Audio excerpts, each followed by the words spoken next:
Okay, everybody, so now you can also look at a chord as a combination of intervals. Okay, so we talked about it has to have a first, a third, and a fifth. But if you look at this slide here, you can see that from here to here, that's a major third. Okay, but from E to G, okay, that is a minor third. Okay, so what we call a major chord has a major third on the bottom and a minor third on the top.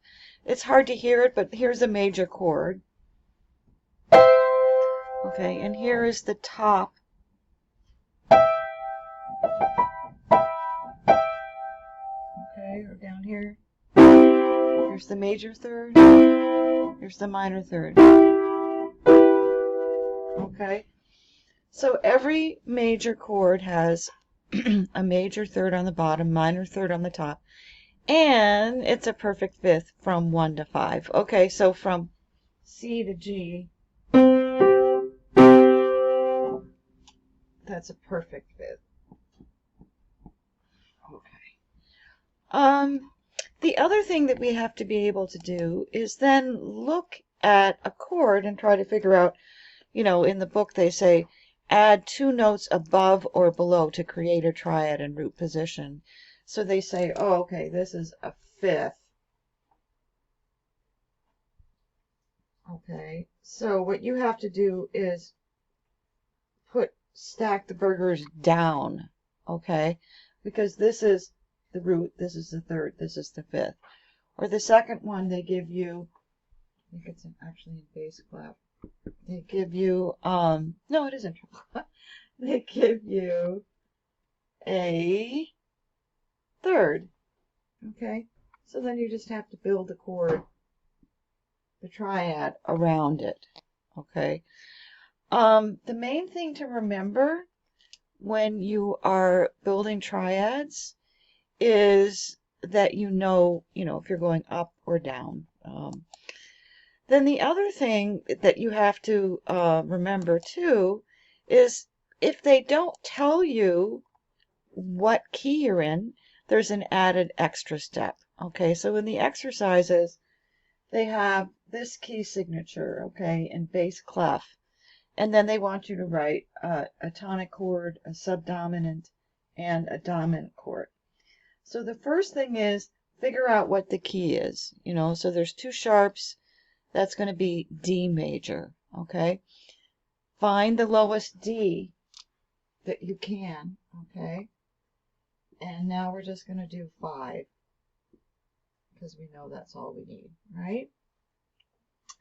Next thing, number them.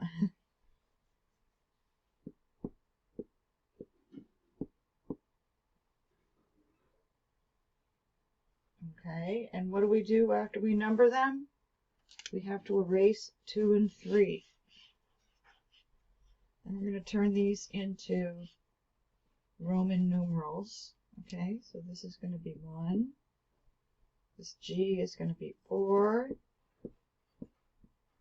This A is going to be 5. Okay, then what do we do? Stack the burgers. Gonna have to add some ledger lines here.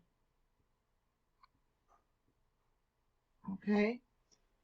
And then the last thing we have to do is spell the chord, right? So what is this chord here? What's the root? Good boys do. Okay, so this is a D major. This one, all cows eat grass, G major. This one, good boys do fine always, A major. Okay, so there's extra steps when they just give you the key signature and they don't write out the scale. Okay, you definitely need an extra piece of staff paper. Look at 2C. There's 2 flats there, B flat and E flat.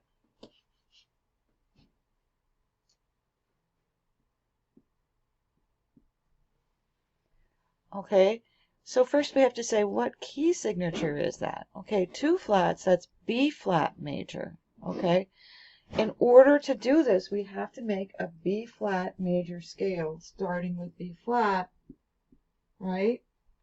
It's here in the key signature, so I'm going to leave it alone. Count.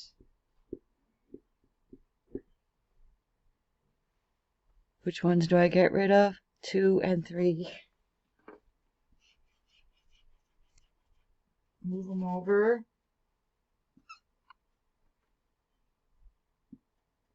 Change them into Roman numerals.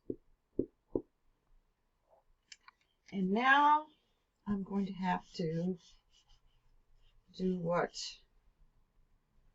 Stack the burgers. I need triads. I need 3 notes.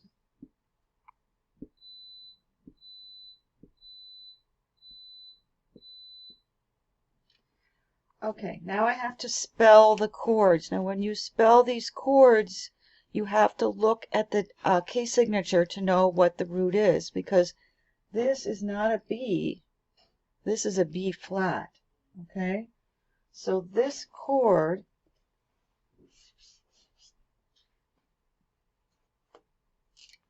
is a B flat major chord. This is not an E, it's an E flat major chord. But this is an F because there's no F flat in that key.